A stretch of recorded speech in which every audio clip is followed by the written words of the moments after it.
Hi everyone, I'm Daniel Martinez, and as a lot of you know, I've been driving for Lyft this past month, ever since I was let go from my job. And the thing about driving all day is my body gets tight, my back gets sore, my hips are tired. It's more exhausting than you realize. So I'm here with Jon Magliulo, who was my coach and trainer for the longest time until I got poor and had to switch to another gym. But he's going to be helping me out today, showing me some real awesome stretches that basically anyone, even if you just sit all day in an office, can go through. So, Jon, thank you for working with us today. So, like Daniel was saying, basically, if you're sitting all day or if you're behind a car steering wheel, your body's put into a bad position for extended periods of time. So, after the end of the day, it's probably on the day of a lot of aches, a lot of pain. So, going over some key stretches to help you out and many of you else out there, just to feel a little bit better at the end of the day. So, do you want to go ahead and get started? Yeah, let's do this. So the very first thing that I'd recommend people doing once they're going into their kind of recovery program after their long day is just starting with general mobilization of their hips and their low back. So what I'm going to have you do first is a windmill and a scorpion. What I'm going to do is go ahead and lie down flat on your back. Got it. Okay, so here, this I can do. I'm happy with this. Yeah, it's pretty good, right? Yeah. Can you go ahead and take your hands, open them up, and put them flat on the ground? All right. If you have problems with your shoulders and it's a little hard for you to do that, go ahead and get your hands down like a ribcage level. Okay. All right. So from here, all I want you to do is extend one leg straight up into the air. Got it. And then you're going to do a side rotation where you're going to drop this leg down. Okay. As you do this, it's going to be a little natural for the opposite shoulder to want to lift this little gap. Right. You want to try and minimize that. So you might need to ease up off that rotation of the hip. And if it helps, put a little bend in your leg. Okay. Okay? So in this position, you want to just breathe, hang out for around 30 to 45 seconds, and allow this tissue on your low back, your QL on the side, and your glutes to release, okay? Okay. Why don't you go ahead and switch side? Yeah. Oh, because yeah, that's definitely. So go ahead and start the side rotation. Keep this arm sealed down. Breathe. If you start to feel like this is lifting up, put a little bend in your knee, allow that weight to just hang out there. So usually when you're starting out this windmill, what I'd recommend is just doing an isolation where you're just holding it for around 30 to 45 seconds. Then after that, you can go ahead and begin repetitions where you're mobilizing that area. So what I want you to do now is go ahead and return to the starting position. Right. And you're gonna go through 10 repetitions. So pick up the right leg, drop it over to the left. As soon as you get down to that maximal stretch position for yourself, go ahead and repeat back onto the left. So that would be one rep, switch legs, up, across, down, and come back. I mean, this feels like a pretty good workout in its own right. Yeah, I mean, if you've been sitting all day and you haven't really been moving, this is definitely activity. And it involves a lot of coordination, a lot of motor control, and you have to engage your core in order to make all this happen all together. Think about each time when your leg is dropping towards the floor, try and exhale. There you go. A little hot. Feel a little bit better on that? Yeah, I got a little high on my shoulder, but we're working on that. And like I said, it's natural that your shoulders are going to want to creep up, so you can always bring those hands back down, make it a little bit easier. Making it easier is what I do best. All right, and then go ahead and relax. All right, so you did a great job with the windmills. The next one that we're going to do is called scorpions. It's essentially the same thing. You're just focusing on the backside of your body. So and it's like that big drink that you get at tiki bars, right? yeah, exactly. Well, that's perfect. Take it back. We're gonna nail this. That's what we're going to do with your body. Go ahead and go face down on your stomach, and then extend your arms straight out to the side, off flat, and again, if you need a little bit more deviation on the shoulders, you can keep those hands low. Okay. And then what I want you to do is maintain your torso flat on the mat as you pick one leg up and bring it towards the opposite side of your body. So rotate over, and think like a scorpion tail. You want to drop this foot completely flat. All right? So if you can get your foot completely flat, think about bringing your heel closer to your butt, seal that foot down, and then try and open and pry that knee up. Oh yeah. All right. So as you're doing this, what's happening is that you're getting that side rotation into the spine. You're also opening up this hip flexor in the front on that top leg, and then this shoulder and chest is getting a little bit of mobilization in the front end as well. Got it. So just like the other one, you want to hold for around 30 to 45 seconds, breathe through this, and then go ahead and switch sides. So why don't you switch now?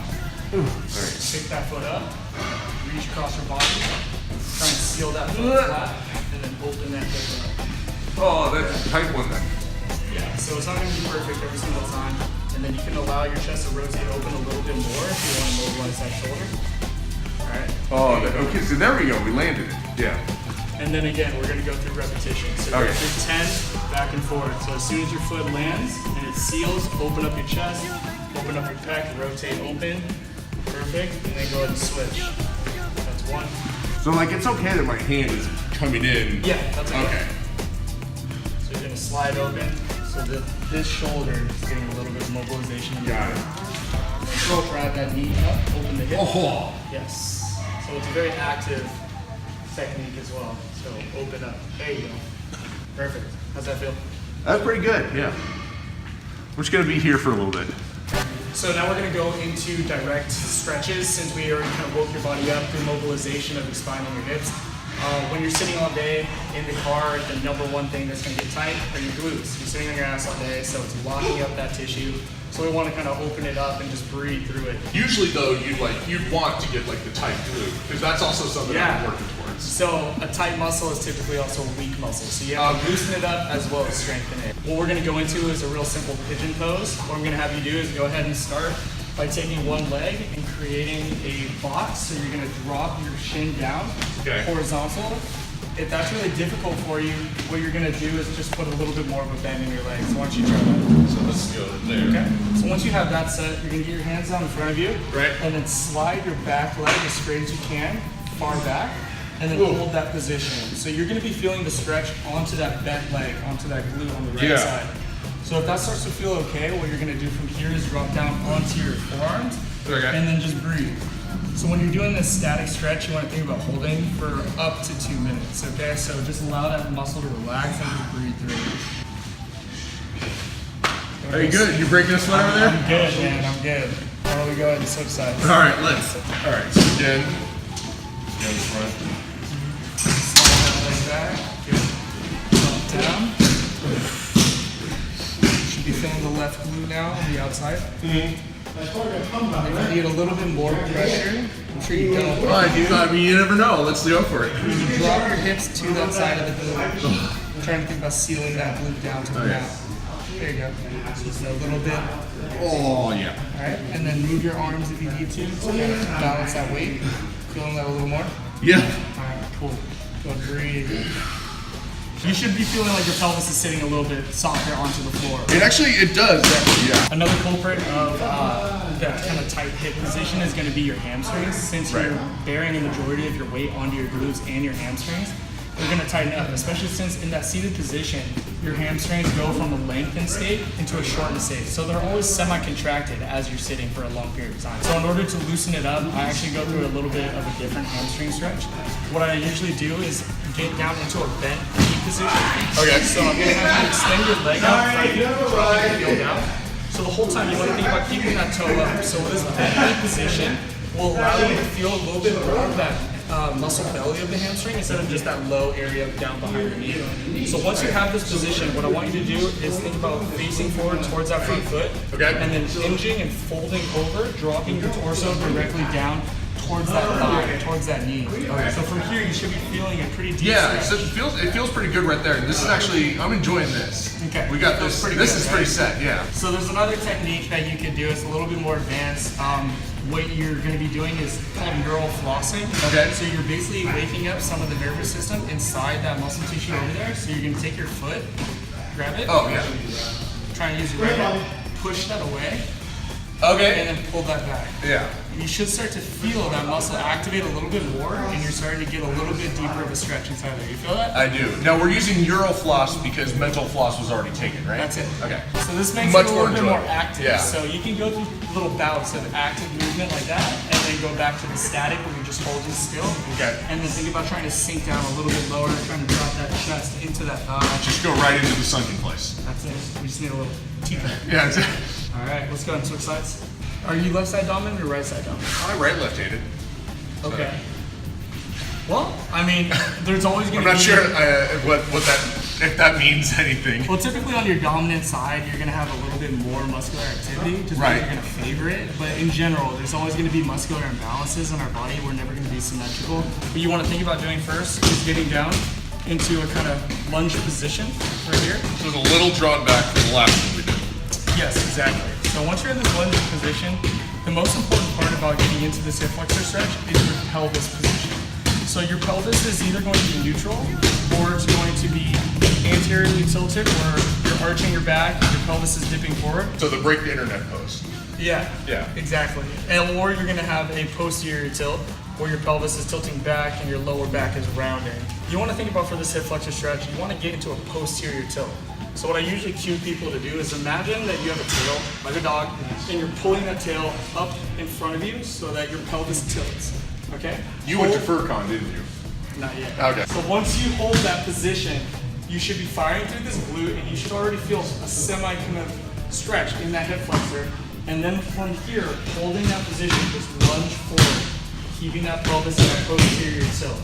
You're gonna go ahead and raise that straight up, holding that, so it's gonna give you a little bit more of a stretch throughout your psoas. Yeah. And then you're gonna open up through the left.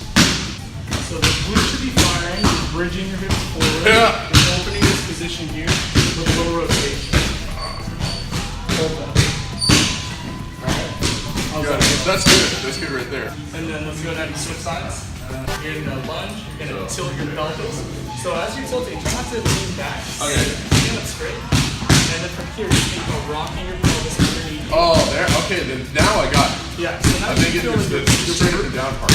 Now I feel it right here. So now you're bridging this gap. Yeah. And then from here, elevate the arm. Slightly lean forward. Now you're putting pressure in your flexor. Yeah. And then rotate over towards me. That's it right there. Yeah. So you should be feeling this change from the bottom of your rib cage down towards the top of your thigh. All right. That's good right there. Yeah. Okay. Yeah. That's it. There you go. It's all in the hips. It's all in the hips. Okay, so now that we've loosened up a lot of the tissue in your lower body, what we want to do is kind of do a little bit more of a postural reset for your upper body. Okay. So what I usually have people doing first is just using just their body, no external load or anything like that. What I want you to do is go ahead and get your arms straight out in front of you. And then why don't you actually go ahead and turn to the side so you can watch. Yeah. Here, what I'm going to have you do is go through a scapular retraction. So you're going to think about pulling your shoulder blades back together as far as you can while keeping your arms straight. So what I want you to do is find that end range. I want you to think about driving back until you hit a wall. Okay? That's it. Hold that. Okay. Now from here you're going to rub, pulling your elbows straight back towards me as far as you can. As far as you can. Keep going. Keep going. Fix that posture. Hold that, keep pulling back, more, hold that position. So you never want to let that go. So right now you're working really, really hard. From here you're going to go into a rotation where you're going to lift your hands straight up, keep that pressure on your upper back, keep rotating, more. Drop that rib cage down, there you go. Can you rotate a little bit farther back and push your hands back? There you go. Now holding that position, you're going to think about snow angel. Glide your hands straight down and back, all the way down to your hips. This is definitely an exercise, right? This is, man. Okay, so the last one that I want to go over with you is going to be a QL stretch. QL is going to be the muscles onto the sides of your back. So And that's also like the square that has like the blocks that you can like scan and go to the leg, right? No, that's QR. QL, quadratus lumborum, is going to be a muscle that's down on the sides of your pelvis and your lower back. I'm sorry, one more time with the name of that? Quadratus lumborum. Okay, we're gonna stick with QL then. Yeah. That muscle tends to get a little bit tight if you're favoring one side over another. So if you tend to notice that one of your rib cage is dropping towards your pelvis, that's the tight side. So what you're gonna do is get into what I call a tabletop position. So you're gonna get your hands down and your knees down, shoulder width apart, hip width apart. From here you want to find that kind of neutral spine. So you're doing really good right there. So as long as you're not rounded or you're extremely arched, that neutral position is good. And then from here, let's go ahead and go to the left. What I want you to do is maintain that pelvis position, and you're just bending at your torso, walking your hands over to the left. Okay?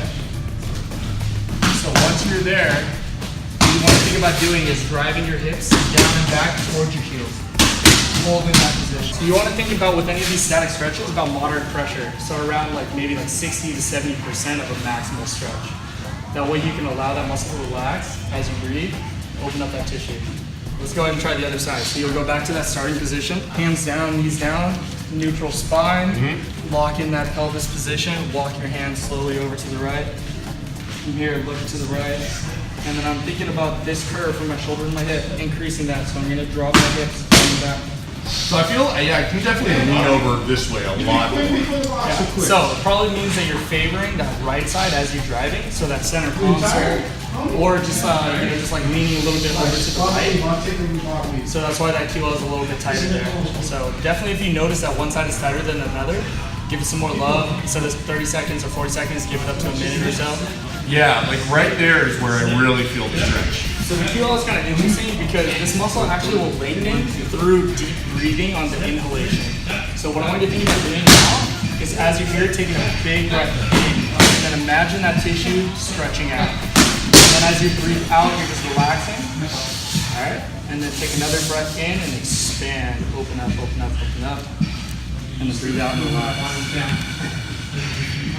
Jon, I want to thank you. I feel amazing, and I know I'm going to be working this into basically the end of every one of my shifts, so I know that this is going to help out a lot. If you guys enjoyed this, you can check out Jon. What's your Instagram? It's J_raw_athletics. So make sure you check him out on Instagram. You're amazing, dude. Thank you very much.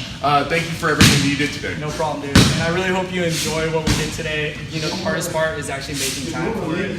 So if you can, try and think about implementing it daily if possible, but realistically, just 2 or 3 times a week. At the end of the day, go home, relax, and just take care of your body. Perfect. All right, man. Ah!